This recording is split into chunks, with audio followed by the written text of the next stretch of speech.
Dia 5 de fevereiro. Hoje vamos estudar o exemplo de Noé. Quem era Noé? Noé era um patriarca e só é conhecido como patriarca por causa do dilúvio. Ele vivia no seu tempo com sua esposa e sua família, né? Seus 3 filhos e as 3 noras.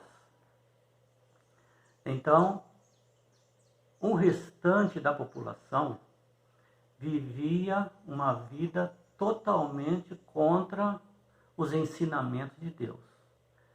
Eles duvidavam de Deus, eles acreditavam na coerência das coisas, eles acreditavam que seria a ciência daquele tempo lá, né? Que milagres não existiam, que coisas fora das leis físicas também não existiam, e eles então não acreditavam em Deus. Mas Noé e sua família andavam com Deus, criam em Deus, eram justos, eram fiéis, eram honestos, mesmo diante de toda uma geração injusta.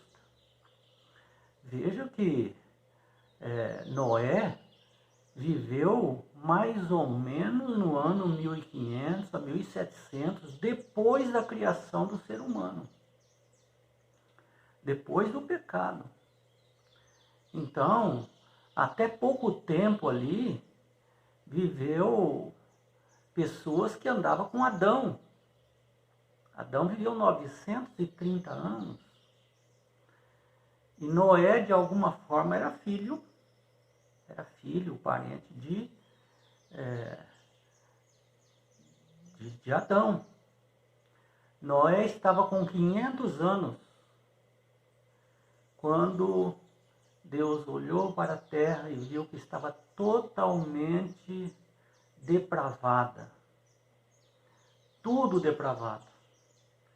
E falou, isso pesou o coração de Deus. E Deus ficou triste em ver a sua criação daquela forma, tão degradada, tão longe dos caminhos de Deus. E a Bíblia, para mencionar isso, né, a tristeza de Deus, fala que isso pesou no coração de Deus e que Deus se arrependeu de ter criado o ser humano. Ou seja, como pode o pecado chegar tão longe, que chegou até a entristecer a Deus de tal maneira que ele falou, vou destruir tudo. Vamos começar tudo de novo. Mas se houvesse um justo, ele preservaria. Deus não é injusto para matar alguém que é justo, que segue a Deus. Noé andava com Deus. Noé era íntegro. Então, Deus resolveu, conversar com Noé. Veja que em Gênesis capítulo 6, verso 11, diz assim, a terra estava corrompida à vista de Deus e cheia de violência. Viu Deus a terra, e eis que estava corrompida. A terra que seria os homens, as pessoas, né? Porque todo ser vivente havia corrompido o seu caminho na terra. Então disse Deus a Noé, resolvi dar cabo de toda a carne, porque a terra está cheia de violência dos homens, e eis que os farei perecer juntamente com a terra. Faze uma arca de tábuas de cipreste, nela farás compartimentos, e calefetarás com betume, que é piche, né? Piche, por dentro e por fora. E falou as medidas, falou tudo certinho.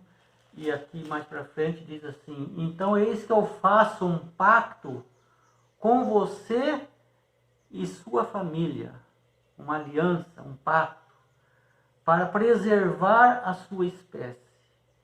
Leva contigo os animais, os répteis, os pares certinhos e alimentos para vocês e para eles. E assim fez Noé. Veja que interessante que aqui não aparece falando para Noé convidar, falar desse plano para eles. Mas Noé ficou 120 anos falando do plano de Deus para eles se arrependerem. Mas aqui fala a respeito de mudanças radicais. Os que buscam tesouros celestiais, que andam com Deus, são frequentemente chamados por Deus para fazer grandes mudanças na vida. Noé era riquíssimo. E agora, em vez de ele fazer uma casa bonita para ele, ele gastou toda a sua fortuna e todo o seu tempo durante 120 anos. De 500 anos que ele tinha, ele só terminou a arca com 620 anos. E ele resolveu obedecer a Deus. É uma mudança radical.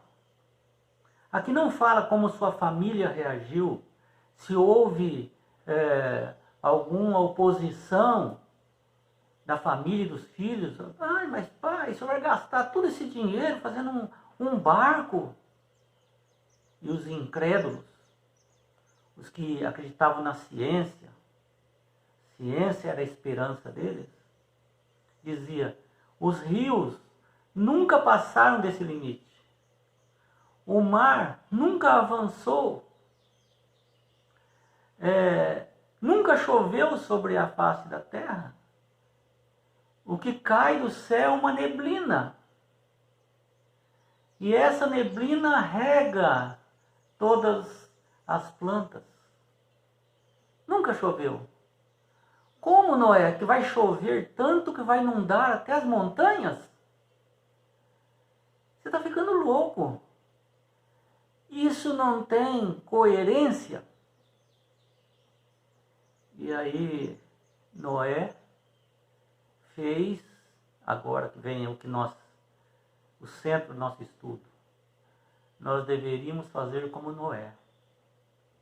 Às vezes a crítica desse ou daquele nos fazem às vezes balançar, nos fazem duvidar. Às vezes vem uma enfermidade, vem uma perda de emprego, vem alguma coisa, é demitido da empresa. E as pessoas ficam tão desesperadas porque há tantos compromissos. O que será de mim? Mas Noé não fez essas perguntas. Noé simplesmente obedeceu ao que Deus tinha mandado. E não voltou atrás nesses 120 anos. Foi em frente. E diz assim: as pessoas argumentavam que jamais poderia ocorrer uma inundação.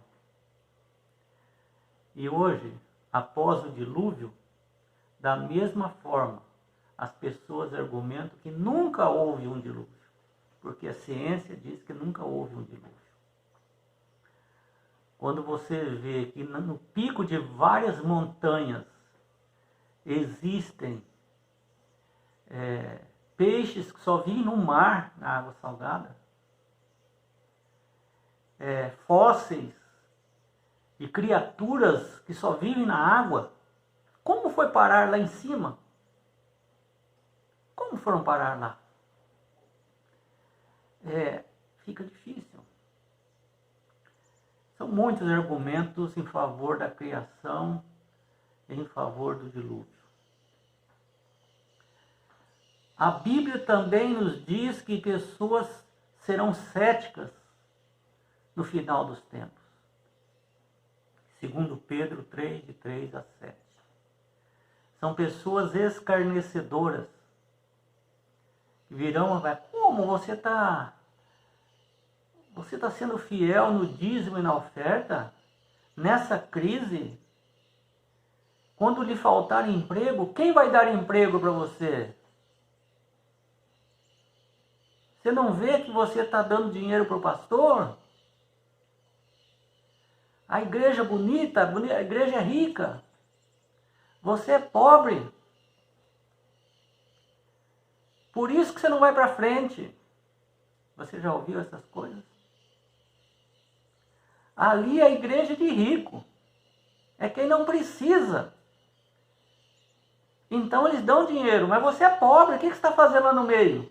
Você já ouviu isso aí? Isso aí chama escarnecedores. As pessoas falavam isso para Noé. Noé, você está ficando louco, gagá. Já tem 550 anos, gastando toda a sua fortuna nisso, que não vai virar nada isso aí. Como que vai chover? Não tem coerência isso. Assim também nós falamos sobre a segunda vinda de Jesus. Somos fiéis a Deus porque Ele mandou.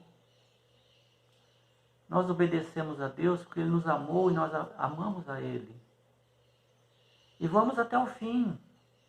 Vai precisar de quantos anos? Nós não vivemos 120 anos. Talvez Deus nos chame para sermos fiéis durante 30 anos, 40 anos, 50 anos, 10 anos, 5 anos. E depois, o fim. Ou a volta de Jesus, ou nossa morte. Mas nada ficará esquecido. Porque são tesouros que foram depositados nos céus. Assim diz a palavra de Deus. E diz que esses tesouros não serão esquecidos. Fazer com paciência a obra de Deus na esperança de que a recompensa virá no futuro. Veja, Noé foi fiel a Deus, investiu tudo que ele tinha. E o que ele ganhou? A preservação da vida. Todos nós somos descendentes de Noé. Porque só ficou no planeta Terra Noé, a esposa, os 3 filhos e as 3 noras. Toda a terra era de Noé. Assim como toda a terra era de Adão, agora destruiu tudo, ficou só Noé e sua família. Ele poderia escolher onde queria ficar. Diz que a arca se assentou no monte Ararat. E eles dali começaram a povoar a terra. Não sabemos quando Cristo voltará, mas em certo sentido isso também não importa. Não fica muito preocupado, mas não veio ainda. Porque o que importa, como Noé, façamos o que Deus nos pede enquanto aguardamos a promessa. Quando viria o dilúvio? Deus não falou. Falou para fazer a arca. E que viria o dilúvio. Ele fez a arca e Deus mandou o dilúvio. No tempo de Deus. Mas Noé estava preparado. Noé estava preparado para receber o dilúvio.